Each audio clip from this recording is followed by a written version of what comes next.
您离开的时候，女儿说：“爸爸，我们等您回来。”她会问您这次疫情的情况吗？他会问我一些很怪的问题。今天他刚刚就问我，为什么这些危重的病人我们抢救不回来呀？你平时不是说你很厉害的吗？为什么抢救不回来呀？我也不知道怎么回答他。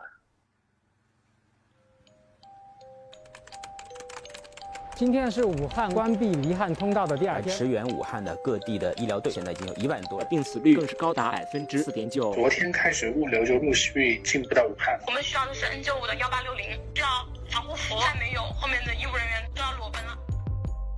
我的很多朋友要跟我寄，我说没有用的，我一个人穿我是不可能的，我不可能一个人穿着全副武装进去，跟别人不一样。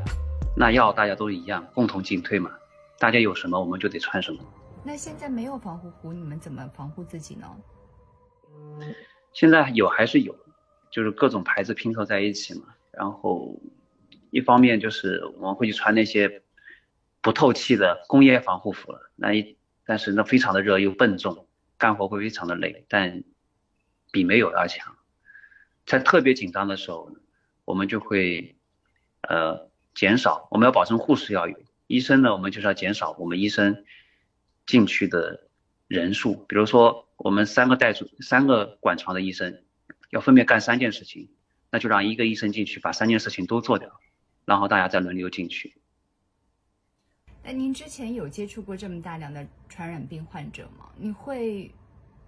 担忧自己的安全吗？会有把握我是不是做好防护了，不被感染？说心里话，我完全没有把握了，因为这次的疫情应该是非常特殊的。之前大家可能从各种渠道也看到了各种的传闻，其实有人说飞沫传播，有人说皮肤接触传播，有人说我也会传播，有人说粪口传播。其实有这么多传闻，就证明其实我们对它的传播途径还不是非常了解。是重症医生，我们其实不是经常接受这种烈性传染病疫情的挑战的。那即使是之前的禽流感，它的传染性可能也没有这么强，所以实际上我是没有任何把握的，就是说到底能防或者怎么样。现在还紧缺医护人员吗？为什么大家好像没有办法轮流休息的状况？医护人员应该还是紧缺的，还是有很多这样的病人需要救治。我周围有来援助的医生，他们内心有波动，他们在值夜班的时候经历了太多，有人甚至有点歇斯底里，但我完全都理解。当你在持续的高强度中经历了这么久，人的心态身体都会疲劳，按照正常的它其实是需要轮换的，但是现在条件不允许，所以我觉得我们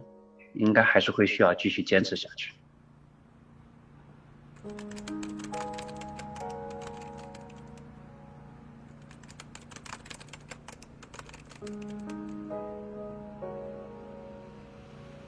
哎呦，其实我印象挺深的，就是大一天嘛，然后邱教授我们开车，我们几个人开到金银潭医院，当时下着雨，天色比较阴暗，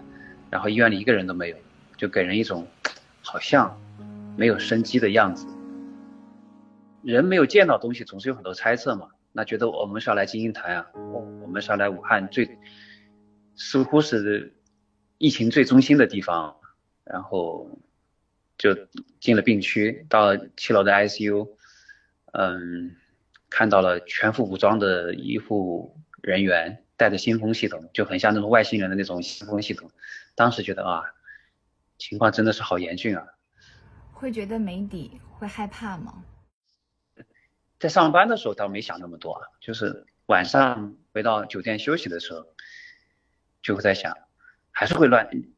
多想很多，特别在一个人没事干的时候，主要是仔细的感受一下我的喉咙有没有在痛啊，哎呀，是不是又开始畏寒了，要发热了，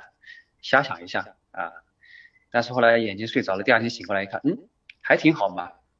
没有什么异样，哎，好像一天又混过去了，挺好的。那目前和您一样在前线的医生们最关注的是什么事儿？整个疫情的发展，疫情的是否得到有效的控制，或者说我们是否能够有一种有效的治疗方法，针对任何一个方面的有效的治疗方法。您说的这个问题，其实也是所有我们普通人的最关心的一个问题，就是谁可以总结出一套有效的治疗方案？是在一线的临床医生吗？还是科研人员？关于疫情的发展，这个其实不是在一线的医生能够回答的问题，因为一线的医生他只是接触到一些点的局部的信息，面对的是一个个的病人。那真正这样的话他是要掌握整个流行病学数据的流行病学学家，他对这个大的趋势有一个判断。那另一方面呢，就是对于治疗方法来讲的话，临床的一线医生呢，他只能针对病例，根据我们的经验来做出一些支持性的治疗或经验性的治疗，但是要有革命性的突破性的治疗，可能还需要我们的医学科研人员和科学家们，他们能够给我们提供更好的武器，比如说一些可能会有比较好效果的药物，这个可能是根本层面上的有效治疗的这个源头吧。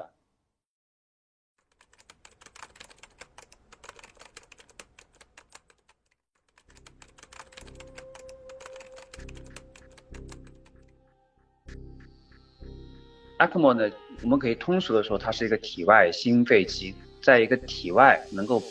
部分代替甚至接近于全部代替心脏或肺功能的这样一个机器，是我们重症医学里面应该说目前来讲最强力的一种生命支持的手段。大多数民众甚至很多医生对 ECMO 在这次新冠中，尤其是危重病人中的治疗抱以了很大的希望。那其实在我刚来的时候，我也是这样觉得的。那我觉得我算是一个比较熟练掌握这个技术的人，我到武汉来可能在这方面会发挥一点作用，但是现实中的情况和我们过去认识到的可能有一点不一样。至少在我们这个病区，我们的病人中，我们观察到的病人真正预后不好的那些病人，他不仅仅是一个肺的损伤，突然加速的病情啊，具体机制我们仍不清楚啊，它损害了肺外的，包括我们的循环系统、我们的心脏、我们的肝、我们的肾、我们的血液系统，它整个都有了致命的打击。也就是这是这个病情比较特殊的一个地方。我们寄予希望的ECMO 这样一个技术，对于很多重症病人中，它并不能起到一个最后力挽狂澜的作用。我前2天看到抗病毒的药物，瑞德西韦，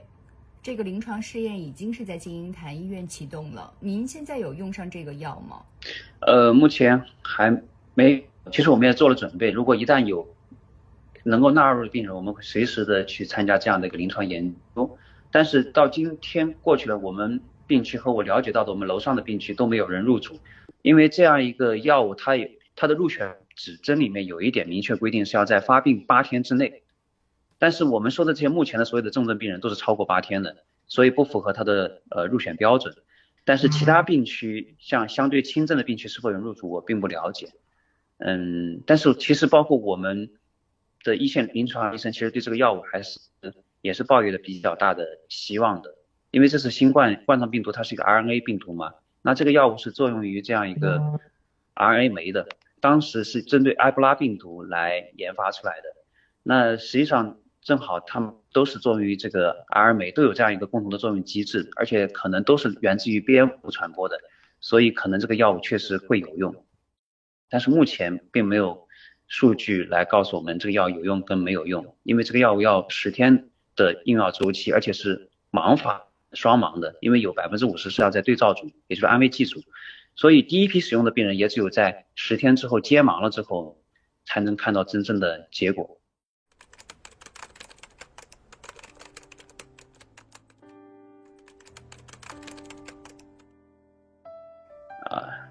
确实这次这个疾病超出了很多认知范围，在我人生中肯定是难以忘怀的一次，就像08年汶川地震那次一样，有非常多印象深刻的永生难忘的东西，包括在刚来的时候真的是经常会有病人就是出乎我们意料的离去，当时真的是被打得有点措手不及。还有在整个治疗过程中，我周围的人点点滴滴的小的故事，不是大道理，不是电视剧讲的那样，也不是大口号，但是每一天都在这种小的感动之中。疫情过了之后，您第一件事想做什么？